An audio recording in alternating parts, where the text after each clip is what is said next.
house. You're the only one who has to make trouble. I'm the only one getting dumped on. You're the only one acting up. Now, get upstairs. I am upstairs, dummy. The 3rd floor? Go. It's scary up there. Don't be silly. Fuller will be up in a little while. I don't want a super Fuller. You know about him. He wets the bed. He'll pee all over me. I know it. Fine. We'll put him somewhere else. I'm sorry. It's too late. Get upstairs. Everyone in this family hates me. Then maybe you should ask Santa for a new family. I don't want a new family. I don't want any family. Families suck. Just stay up there. I don't want to see you again for the rest of the night. I don't want to see you again for the rest of my whole life. And I don't want to see anybody else either. I hope you don't mean that. You'd feel pretty sad if you woke up tomorrow morning and you didn't have a family. No, I wouldn't. Then say it again. Maybe it'll happen. I hope I never see any of you jerks again. Yeah. Look, I love that kid. Well, hello, High Desert Church. Good to see you. Really is nice to have a church family to celebrate with each weekend, and we're glad that you're here. Victorville, Apple Valley, and Phelan, likewise. Thanks for joining the celebration today on this Memorial Weekend. If you need a copy of the outline, raise your hand. As always, we have free copies available to you. If you forgot to pick one up in the lobby, we'll help you clean that up right now. Also, keep in mind that we have targeted specific weekends for specific themes in this family camp series. And we will be dealing with issues that might not just be important or of interest to you and your immediate family, but to those neighbors and friends, other members of your relational world, your oikos, that might also benefit from hearing some of these presentations. Next weekend, for example, we're going to talk about failure and grace, and you might have negotiated the past couple of months with us, hearing some things that could be helpful, but more than that, lamenting your own incompetence in the past in whatever role or roles you are filling in your family. And we're all failures to a significant degree at what God calls us to do. So it is His grace that makes a huge difference in the way we approach our future and plan for our future. So I know that that's going to be a great encouragement for all of us as the Word of God is shared regarding that theme. And then 2 weeks from today, 2 weekends from this weekend, remember Ron Deal is coming.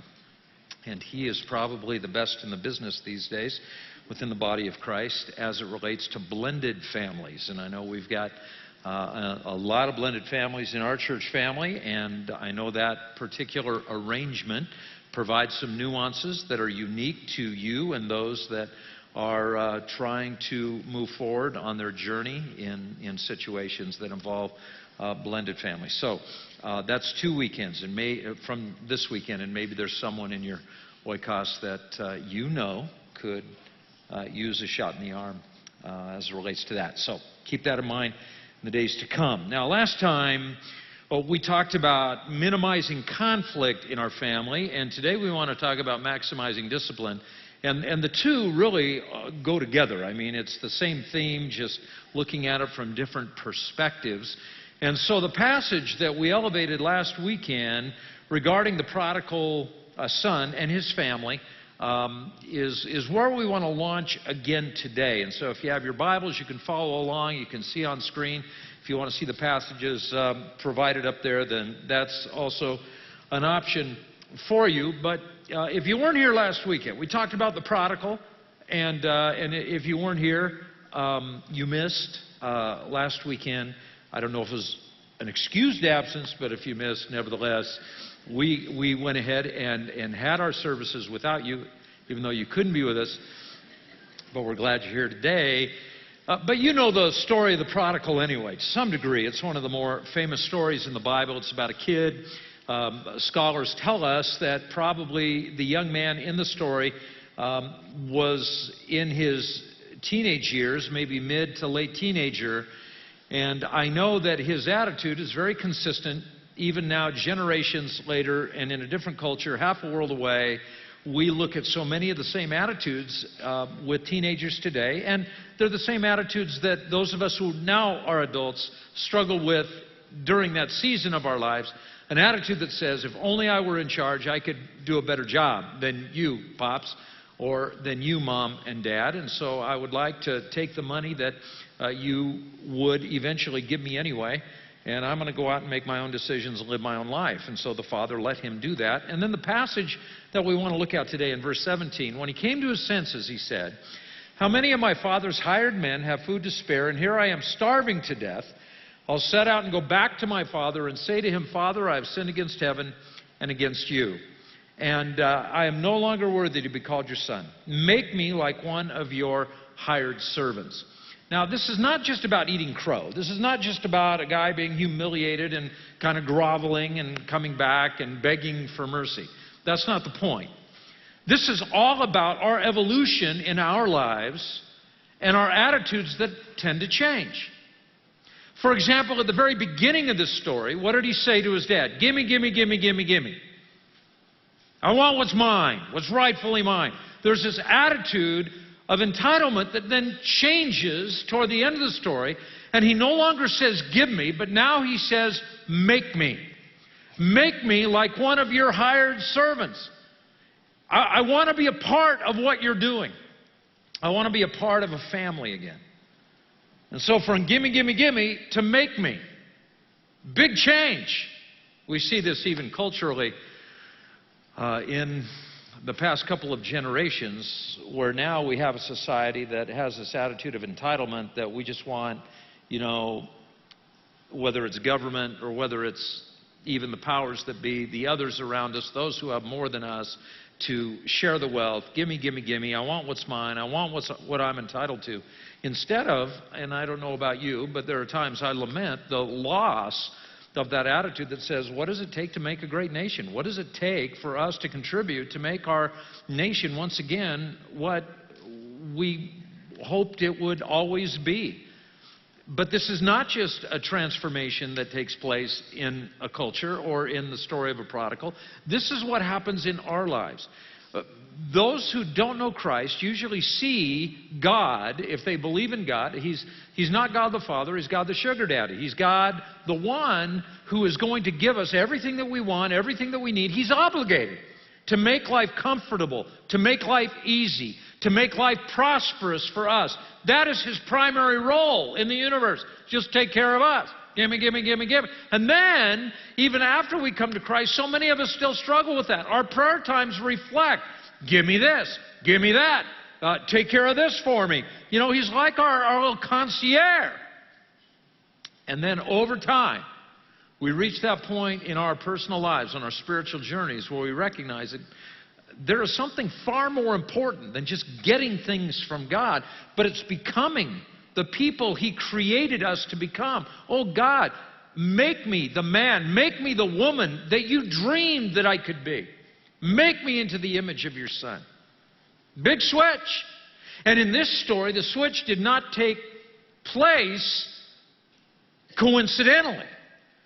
The switch happened because he had parents, presumably a mother, who is not mentioned in the story, to go along with a father who allowed him to learn a very important principle in life, the law of the harvest, and that is, you reap what you sow. And young man, if that's the direction that you've determined, that's the direction you've set your heart toward, you've set your course for, then that's the direction you're going to go. But whatever you reap will be the result of what you sow. And he actually saw that happen in his life, and that led to the restoration of that particular family. And that's really what we're talking about when we talk about the idea of maximizing discipline. It's training this principle of the harvest, the law of the harvest. The writer of Hebrews weighs in chapter 12, verse 7. He says, "For what children are not disciplined by their father?" It's almost like the writer of Hebrews is incredulous that anybody would suggest that a good father would not discipline his kids. There is that presumptuous attitude that we should expect that. If you are not disciplined, and then once again underscoring the obvious, and everyone undergoes discipline, then you're not legitimate, not true sons and daughters at all. Moreover, we've all had human fathers who disciplined us, and we respected them for it. How much more should we submit to the Father of spirits and live? No discipline seems pleasant at the time, and that is so true. Regardless of whether you are giving discipline or receiving discipline, nobody's having fun here. But later on, it produces a harvest of righteousness. You can underline that phrase, harvest of righteousness, and peace for those who have been trained by it. And that's the law of the harvest functioning in the right way. Because now, as a result of our learning this particular principle, what we sow we will reap, we are experiencing this abundance, this righteous abundance in our lives. And God designed every civilization, every society this way. He designed it so that parents would be the ones who are responsible to teach the law of the harvest to the citizenry in every culture. The primary conduit of this type of training is from parent to child. Now, as a grandparent, it gets a little muddied. I just have to tell you. And we want to be supportive of the primary institution of training the principal, the parents, and so we work with them, try to understand what they're trying to accomplish. But then, what do we do? What do we do when we're stuck in that matrix between the authority of the parents, which is where authority should be vested, and these children who are sinful? As wonderful as they are. I remember I was talking to Kate, talking to my little grandson, and we were over at their house, and he's jumping on his mother's furniture, and I said, Pops doesn't let you jump on the furniture at his house. And he said, yeah. I said, so what's your mom's feeling about jumping on her furniture? Does she let you jump on the furniture? Oh, yeah. Seriously. Now, I raised his mother, so I'm thinking maybe I'm not getting the whole story here. And I said, so your mother lets you jump on the furniture? And he said, yeah, she does. And I said, well, tell me a little about that. He says, well, wheels are turning. When she's not in the room, she lets me. But when she's in the room, she doesn't let me. And of course, his logic is perfect because she's not in the room. I said, no, I don't think that's entirely factually correct, young man. But that's the point. As a grandpa now, we're trying. But that's why we get along so well with these grandchildren. We have a common enemy. The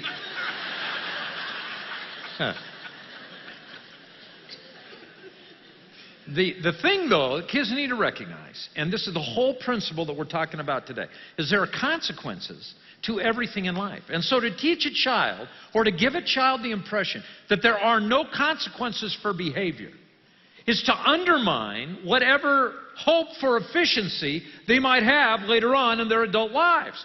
And our families become this type of sociological Disneyland, this happiest place on earth, that later on turns out to be anything but happy.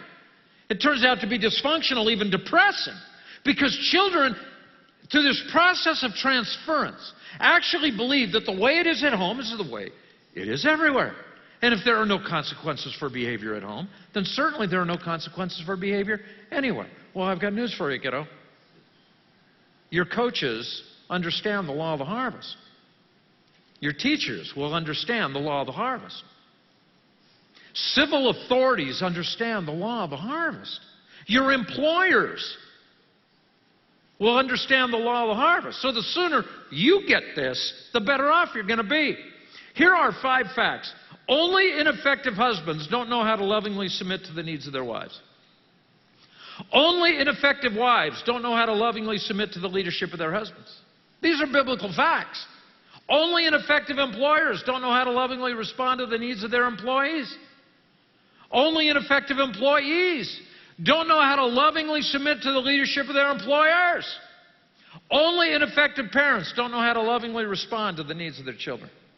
Biblical principle. Boom, boom, boom, boom, boom. Those, my friends, are the top 5 reasons why the Bible says children need to learn how to lovingly submit to the wishes of their parents. That's why. Now, you might look at that list and say, well, I don't think my children will ever be husbands, wives, employers, employees, or parents. Then I guess you're off the hook. I don't know. But if you think your child or your children are going to fill one or more of these roles, then you better teach them what loving submission means. Do not raise your kids in a cause without effect world. In fact, the writer of Proverbs, in this case Solomon, pretty wise fella in his own right, he writes this, very interesting passage. Whoever spares the rod hates their children. Now, this is obviously about corporal punishment in the home. Whoever spares the rod hates their children, but the one who loves their children is careful to discipline them. So it's an interesting passage. Now, Pastor Swindoll, Charles Swindoll, years ago, and he's been a very effective pastor for decades, and he's written very prolifically on the subject of family. And he writes about this verse. I mean, just look at that verse. This is what he says. The Hebrew word yasar, translated rod, troubled me when I first undertook this study years ago. I was bothered because it sounded harsh. And then I was relieved to know it is translated rod because the Hebrew word means club. He says, I suddenly became grateful my father did not know Hebrew in those days. I thought, what a great commentary. But parents, you know, we read this and we think, okay, it's open season on the children. You know, it's okay just to smack them. Just smack them down. When they don't mind, smack them. When they get in a fight at school, smack them. When he gets bad grades at school, smack him. Doesn't mow the lawn by the time I get home, I'm going to smack him. Smack him, smack him, smack him. It's not too bright, sorry to say. In fact, that sounds more like abuse than it does discipline, and I want to help you understand the difference. I want you to think with me about the process involved. And here's some things to consider. And some questions, perhaps, to make as centerpieces of future conversations in your family. Number one question, what do you want to accomplish during the time your kids are living under your roof? What do you want to accomplish? What's your vision for this window of opportunity when you have the chance, God's given you these gifts, we call them kids, and you have the chance now, speak into their lives. What do you want to do for the next, whatever number of years you have left? When they come into your family, what's your vision? Some of you have newborn children. What's your vision for the next 18 years? Now, I don't know what yours is. I can just share some ideas that Cheryl and I had. We raised 3 kids. Now they're all grown, got their own lives. And here was part of that scenario for us. Number one, ensure that they leave. I mean, that's the whole point. Gotta go, gotta go, gotta go.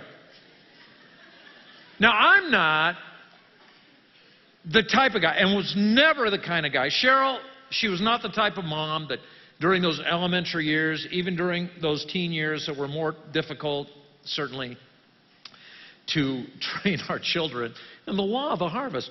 It's not like we ever said, I can hardly wait for them to leave. We never said that. There were days, perhaps, that we may have thought it to a point.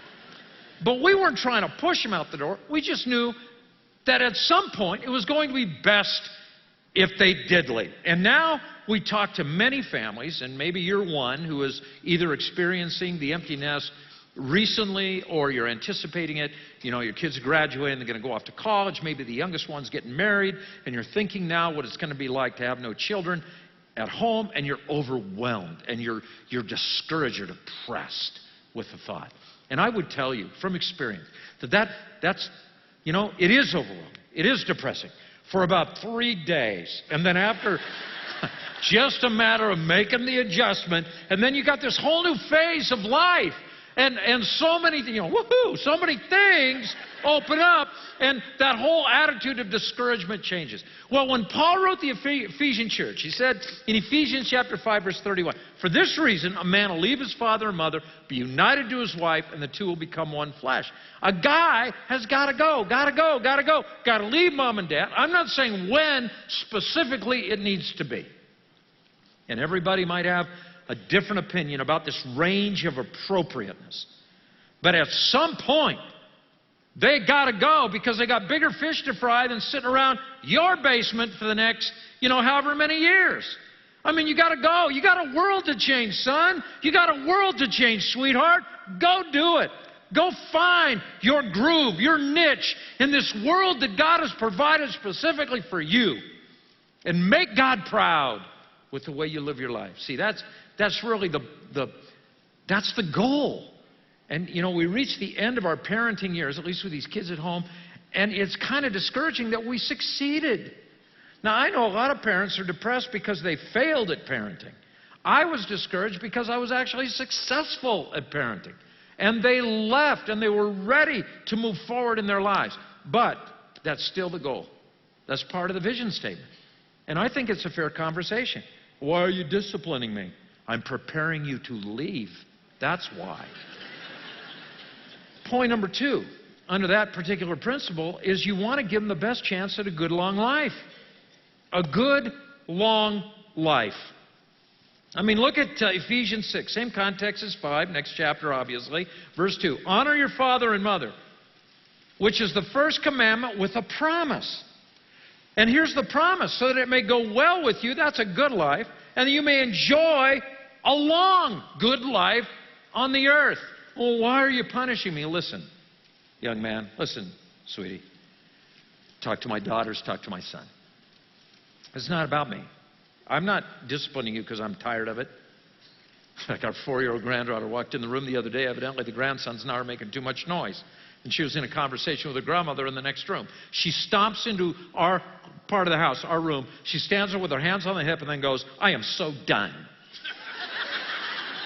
It's like 4 years old. Where'd you get that? And then I recognized where she got that. But it's a thing. It's a thing about being done. Have you ever had that feeling, you know, in disciplining your kids? I'm just fed up. I'm done. You got to stop and understand something. It's not about you being done. And it's not about you running out of patience. It's not about you being tired. It's not about you being exhausted. It's not about us. And young man, sweetheart, this is about you. That's why we're doing this. The only reason we're having this conversation is I want you to have a good, long life. And that's why you're going to learn to honor me. That's it. Actually, this is the first commandment with a promise. Do you know this is the only commandment, the original 10 commandments, that has to do with a family? Specifically with a family structure? And the reason is because if kids learned how to honor their father and mother, they're going to be set up for life. You know, submission is not the basis of successful human relationships. Loving submission is. Which is why all the way back in Exodus 20, we got that honor part of this passage. Honor your father and mother. See, honor exceeds obedience. Look back now in Ephesians 6, verse 1. Children, obey your parents.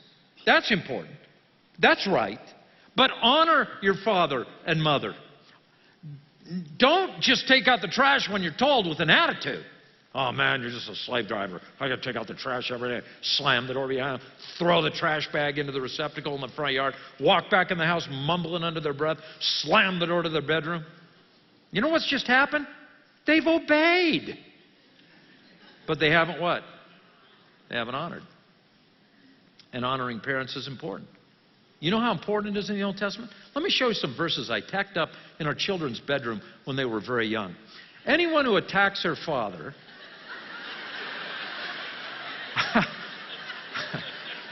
or their mother is to be put to death. I'm just saying. Anyone who kidnaps someone to be put to death, whether the victim has been sold or is still in the kidnapper's possession. Anyone who curses their father or mother is to be put to death. Now, I'm just thinking, I hope you've never physically attacked your parents. None of our kids ever attacked us. And we're thankful for that. Because at some point, this is the thing about kids. When they're little, if they attack you, it's like a game. When they get bigger than you, it becomes a very serious thing.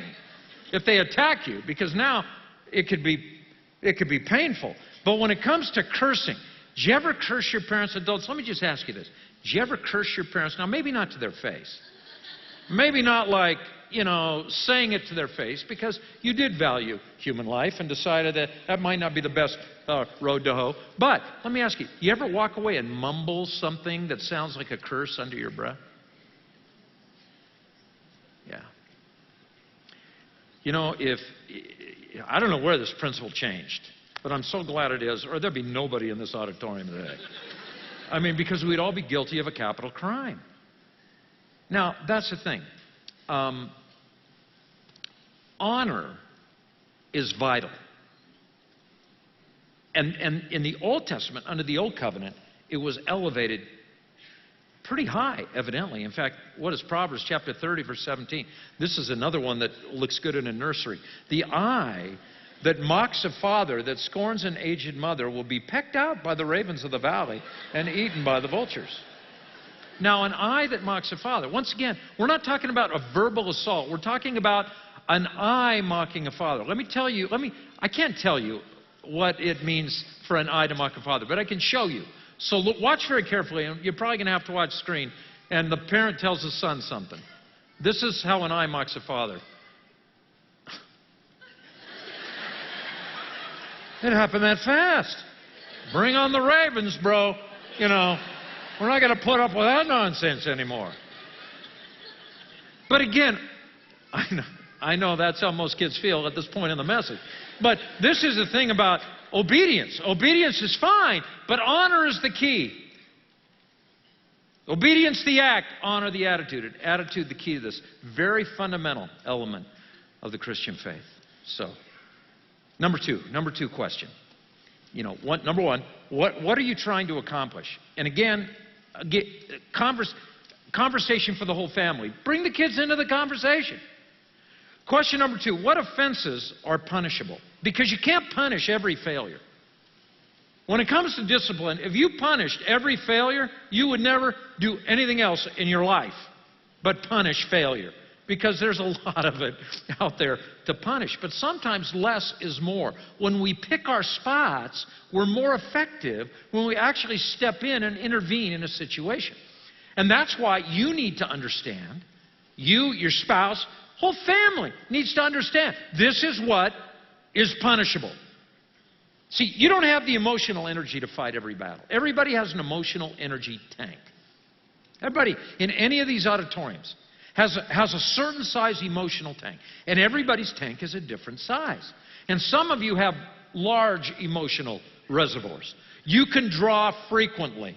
And you know, like a camel, man, you don't have to go replenish the tank for a while because you can just go on and on. And some of you have very small emotional energy reservoirs. And that's why you have to depend heavily on your spouse for support.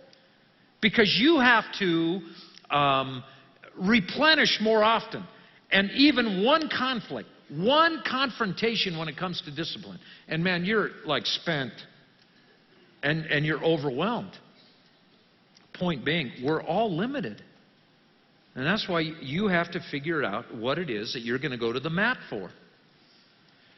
See, when it comes to battles with your kids, the battles you choose to fight, you better win them. Which means you need to figure out which ones you're going to fight. And you need to decide, is this something worth going to the wall for or not? And the truth of the matter is, most of the things we think of when we think of crisis in the family, well, they're not. In fact, this is the first caveat to that second point. Most crises aren't. You say, well, what's the end of the sentence? No, that's the whole sentence. Because most crises simply aren't crises. Royce Money, who wrote a book entitled Building Stronger Families, he calls it catastrophizing minor issues. Everything becoming a huge problem. Just can't put up with that.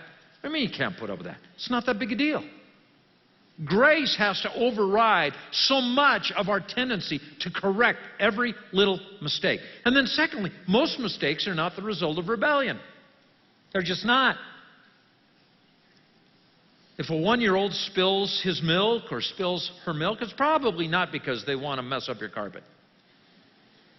It's probably because they're 1. And you can't punish age. You can't punish a 1-year-old for being 1. It's not their fault, they're 1. Now, that does not mean that 1-year-olds can't rebel. And that's why a parent needs to discern between an age-appropriate behavior, which we consider to be a problematic behavior, something we hope they outgrow, and a 1-year-old act of rebellion. Kids that age can rebel. I remember our sweet little cherub, Danette, our firstborn. And she was the only one we had, obviously, for a while, and she used to kind of get up and try to wiggle out of her harness in her high chair, And sometimes she would succeed, and she would start to stand up and say, "Sit down, sweetheart." Why do I want her to sit down? Because I want her to have a good, long life. That's why. Couldn't have that conversation yet, but that's why. But this particular day, she was not backing down. In fact, she was taking it to the next level. Literally, she was going to step up on top of the tray. And I'm thinking, well, I need to intervene now because it's starting to get dangerous. And I pointed my finger at her with a little more sincerity, and I said, "Sit down." She pointed her little one-year-old finger right back at me. And you know what she said to me? She said, "Hasaba." It's exactly what she said to me. Now, you may not know what that means. I knew what it meant. In fact, the literal translation was, "Yo mama." That's what the literal translation. Never forget that day. So kids can rebel. Even young kids can rebel. But at the same time, understand, most mistakes are just mistakes. They're not rebellion. And we are all mistake prone, aren't we? So then you have decided, I got this vision for our family, and then these are the things that we feel are punishable offenses. Here's a third question. Well, what consequences are appropriate? You say, "Boy, Tom, this is a big conversation." You guys, the reason that most families blow up when it comes to discipline, they either overreact or underreact. And both are equally dangerous because both fail the child in training the law of the harvest. And the reason that most families fail when it comes to discipline issues is because they don't plan. And then they have to make all these decisions in the heat of the moment. And then, your blood pressure is up and the decibel level in the conversation's up. And then you're just throwing out all these, punishment curses on every child that ever lived and the history of humanity. And it just gets ugly, ugly. And that's why we need to have talk. You need to have conversations with your spouse and even your kids. What consequences are appropriate for this list of punishable offenses? But when you decide what consequences are appropriate, you've got to keep a few things in mind. Number one, consequences need to be significant. They need to be significant. If they're not significant, they're not consequences. And they're certainly not going to be useful in training the law of the harvest to children. For example, a wife comes up and says, "My husband has an anger problem. He can't control his anger." And I say, that's funny. I've talked to him probably, 20 or 30 times. He's never lost his temper with me. "Oh, Pastor, he would never lose his temper in your presence." And I'm thinking, well, then he can control his anger as long as the consequence is significant enough. And evidently, your pastor, thinking you're a moron, is a big enough consequence to control your anger. You know what I'm saying? Yeah, everybody can control their anger. They just have to choose to do it in more settings and recognize the consequence in losing your temper with your wife actually is much greater than the consequence of losing your temper in my presence. Because you're not going to damage me. Just saying. But we teach our kids self-control by making the consequence of losing it significant. Another example, we're driving down the hill toward Ranch Cucamonga on Interstate 15. And you know that construction area says 55 miles an hour? And I'm going 85 and people are passing me like I'm standing still. And then the sign flashes. 55, you've seen this, right? 55 speed limit, miles per hour, strictly enforced. And I'm thinking, where? I've never even seen a car stopped in that corridor for going faster. I'm just trying to stay alive by going 20, 30 miles an hour over the speed limit. I know this freeway's been under construction since the Civil War, but there's got to be more of a significant consequence for breaking the speed limit. Now, what if they were able to manufacture some kind of a device where when you pass that strictly enforced sign, a beam goes out to this mechanism under the chassis of your car, and at 56 miles an hour, your car explodes. Would you go 55? Absolutely. Why? Because I don't want to buy a new car over this. Consequence is significant enough. Actually, you might want to have a conversation with your kids about what significant should look like. Actually, don't take their advice, but it's certainly an interesting give and take. And then consequences need to be logical, because punishment has to fit the crime. In any just judicial system, in any culture, you would not punish a kidnapper in the same way you'd punish somebody guilty of not loading enough quarters into the parking meter. 20 years to life is not a logical consequence for every crime. And some of you, and I don't even know who I'm talking to here, I'm just going to suggest this because I think it's fairly common. You are intellectually lazy when it comes to planning to discipline and get the most out of your discipline, because you've decided every time something goes wrong, you're grounded. You're grounded. You're grounded. For how long? A week. Well, actually, I was grounded yesterday for a week. Are we tacking this on at the end of the first week? Or can we prorate last week? And it doesn't make any sense. Consequences need to be planned. They need to be significant, they need to be logical, and they need to be planned. You know, some unacceptable behaviors will catch you by surprise, there's no doubt. We've all been surprised by our kids. Like, whoa, where did that come from? Generally speaking, there are no surprises when it comes to the misbehavior of kids. They're probably going to do exactly what you did when you were a kid. All you got to do is think back to what a sinful person you were when you were in that earlier version of you, and that's probably what you're going to have to deal with to some degree in the future. And if you have this planned consequence, once again, you don't have to make decisions when you're angry. When you're angry, you tend to be too tough. And then most of the time, parents aren't mad, they're distracted. Because on a parallel track with training your children in the law of the harvest is this other track we call life. Making a living. Dealing with all kinds of other things. And sometimes you're so focused over here that you need to make a disciplined plan, and you're so distracted, just let it go. I'll deal with you later. You know, your father will deal with you when he gets home. And there's so much that's lost in this delay. Why? Because you got no plan. Here's a list of things that you can probably expect from your kids. Talking back to a parent, what would be a significant logical consequence that you can plan for that? Showing disrespect to a teacher, abusing a toy, not keeping a clean bedroom, not completing a homework assignment, fighting with a sibling, telling a lie, going someplace without permission, or my personal favorite, not returning a shopping cart to the parking lot receptacle.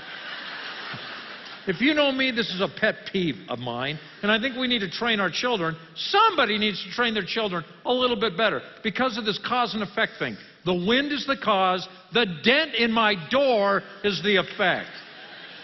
Just saying. Actually, I got a call. Reason I'm reminded of this.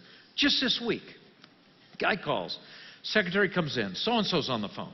I say, so-and-so, the only so-and-so I know by that name, moved away a long time ago, and they moved to Hawaii. Yeah, that must be the one. He says he's calling from Hawaii. I said, okay. Picked up the phone. Danny, how you doing? Oh, Pastor Tom, I just needed to tell you, I think of you all the time. I said, really? That's so nice. He said, every time I push a shopping cart in a parking lot. I said, Danny, I know exactly what you're talking about. Years ago, I mentioned in a message, this is a real problem for me. I would make exceptions for some young moms who are locking their kids in their safety devices we call car seats, and they might not want to stray too far to actually remove the shopping cart, so they got to kind of keep an eye on both. I might show grace in some situations, but generally, I'm saying, come on. Let's put those things back where they belong and preserve the integrity of car doors and fenders across America. Can I hear a testimony? Anyway, so I'm talking to Danny, and you know what he said to me? He said, Pastor Tom, every time I push a shopping cart, I think of you. I said, Danny, you must have attended our church for at least 10 years. Of all of the spiritual principles that I taught you, this is the only one that you remember. And you know what he said? Actually, yeah, that's all I remember. Anyway, go back to the other list. Forget that one. I don't know what you're expecting from your children in the future, but I just want to put on my prophetic cap for a minute, and I want to be a prophet of God. You are going to have to deal with everything on this list more than once during the next few years, if you have young kids at home. Why should any of these things take you by surprise? Well, I don't know what to do. That's because you haven't thought clearly enough. So think about that. Number 4, have those consequences been clearly communicated? Have those consequences been clearly communicated? And I would say because you've said them or explained them does not mean that they have really been received clearly. The fact that you say something doesn't mean anybody heard it. And I would suggest that in this conversation that you have and communicating these consequences ahead of time, that you actually have some kind of feedback, that they would respond and explain what they heard from you. Maybe even next to this list of consequences, initial that they understand each one. Because communication sometimes can be a real problem. Number 5, are you committed to follow through with those consequences consistently? Are you ready? You just came up with a list. Are you ready to execute? See, a plan without an execution of that plan is worthless. The plan is worthless without following through. And again, we become so distracted. We have to make a commitment to these children. It's the greatest cause of parenting. Training your child in this all-important principle. Look what Jesus said in Matthew 18, verse 6. If anyone causes one of these little ones, those who believe in me, to stumble, it would be better for them to have a large millstone hung around their neck and be drowned in the depths of the sea. I mean, man, you don't even, you want the millstone or the ravens? It seems like this is pretty ugly. But here's the point. And by the way, Jesus is not talking just to sex offenders or child abusers. He's talking to anybody who would encourage a child to sin. And nothing, you guys, nothing encourages sin more than encouraging the belief that we live in a cause without effect world, that there are no consequences. That encourages sin. And why wouldn't it? Why shouldn't it? Solomon, once again, last passage of the day, Proverbs chapter 19, discipline your children, for in that there is hope. Do not be a willing party to their death. Without discipline, you guys, actually there's not much hope. There's not a whole lot to look forward to except their eventual death. And when I consider today where our culture has evolved and where our society is, we live in this world that's obsessed with this attitude of entitlement, where the family's in shambles. It's not safe to go any place after dark, some communities even before dark. People can't hold on to jobs. Parents abuse their kids. Violence at a all-time high, showing up on the front page every day. And we did not get here by accident. And I have just one, I guess, kind of analytical question regarding this for you. How did this happen? And some might like to look out the window and just cast blame, as we all tend to do so regularly and effectively. It's always somebody else's fault. I mean, let's blame the Supreme Court, because back in the early 60s, they no longer allowed a teacher to remind a child that there is an ultimate authority to whom we will all give an account someday. I guess we could blame them. Or maybe we could blame the legislatures in 30 of the 50 states who no longer allow school administrators to utilize corporal punishment in the school. I guess we could blame them, I guess. But the biggest change in our culture in the last 50 years is that parents have become so self-absorbed. And life has become so much all about them and where they live and their status and their reputation.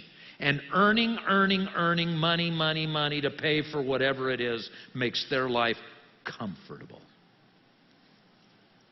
But the children in this country have been lost in the shuffle. And the family has become more of a museum than a training facility. And many children living with both biological parents, earning six-figure incomes. Those kids in those households have essentially been orphaned with no one to raise them. Because we cannot count on the government and we cannot count on support from even a school district. And more parents defend, even cover up for their kids. When their kids are in trouble with school authorities, they'll lie for their children. To coaches, to employers, even to the police department. When kids get into trouble, our great temptation is to intervene, to bail them out or give them money. And what we do is we short-circuit the law of the harvest. We teach them you don't reap what you sow. And a lot of problems evolve not because our kids rebel, because, come on, all kids rebel.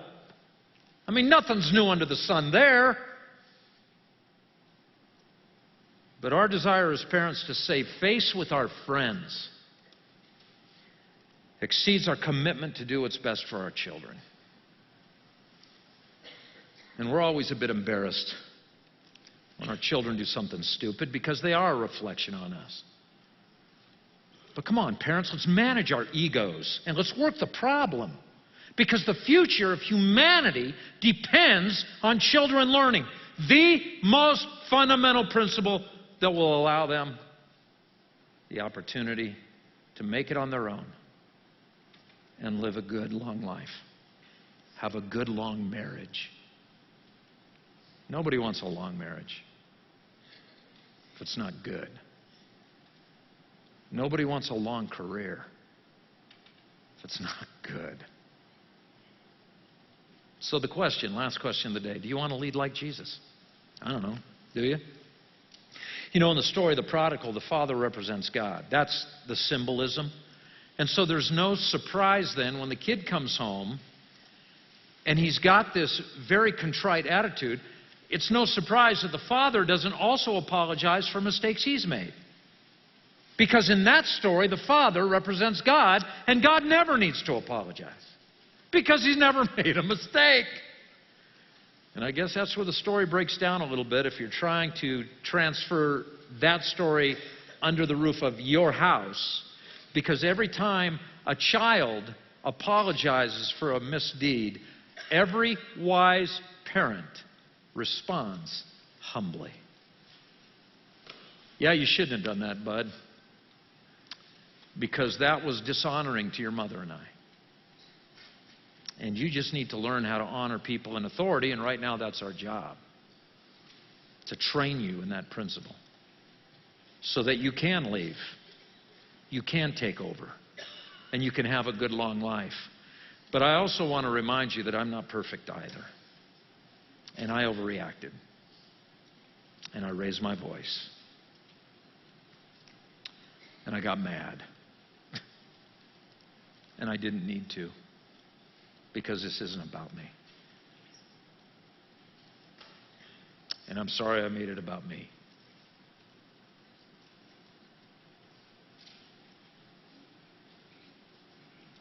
That's not letting someone off the hook for what he or she may have done wrong. You know what that is? That's simply creating a climate of humility. And where does God's Spirit work most powerfully? Where humble people live. So you got to get off your high horse. You really can't convince them it's not about them if it really is all about you. Now, this week, we're already over time, and sorry about that. But we knew going into this particular presentation, we're going to leave a lot of loose ends dangling out there. And so what I am doing this week, and I always blog, I wish I had more time to do it, but we try to be as current as we can on that. In our blog, the blog post for your staff leaders, those who are providing that kind of content, is available through our church website. But I also have just my ministry website, 8to15.com. You can only imagine where I got that domain name. But anyway, on that site tomorrow, on Monday morning, I'm going to give you some ideas on some specific ways to teach the law of the harvest to young children as it relates to spanking. And so if you're interested in that, you don't even have to agree with me, but if you're interested in what I would say to you if you ask me that question, you can log on to that blog post tomorrow morning. And then teaching the law of the harvest to teenagers. I don't know if you've noticed, but spanking doesn't really work that well with them. And And so on Wednesday, I'm going to load up a few ideas on maybe dealing in disciplinary situations with older kids, with teenage kids. So anyway, that's Monday and Wednesday. And if it's helpful to you, then you can thank the Lord, because He loves your kids so much.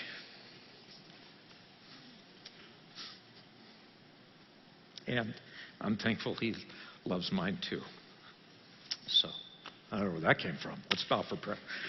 Father, we thank You for loving us and ministering Your grace to our children through us.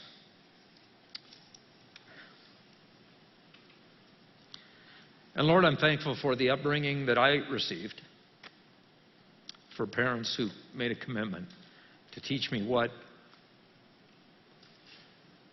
I needed to know. And I'm thankful that You gave me the chance to return that favor to You, and in my worship to You, to train that to another generation of Mercers, and just empower us as Your church to be able to keep pushing that ball down the field as we anticipate Your return.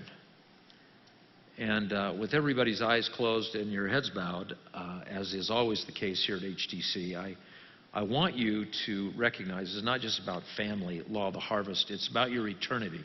Your sin has created an ominous future eternally for you. The wages of sin is eternal death, and that's why God sent His Son. You don't want to pay the price for what you have sown. You don't want to reap what your sin has sown eternally. And that's why Jesus died, so that He could pay the price for your sin. And here at High Desert Church, we talk about ABC. Admit that you're a sinner. Believe Jesus paid that price for your sin. And choose to place your faith in Him. And give Him your life and follow Him. And say, I want to be a Christ follower. And that is an act of worship. A lifestyle of worship. Thanking Him for dying for your sin. Admit, believe, choose. You could pray a prayer. Lord, I admit I'm a sinner. I believe Jesus died to save me. And I choose to place my faith in Him today. In Jesus' name. All God's children said.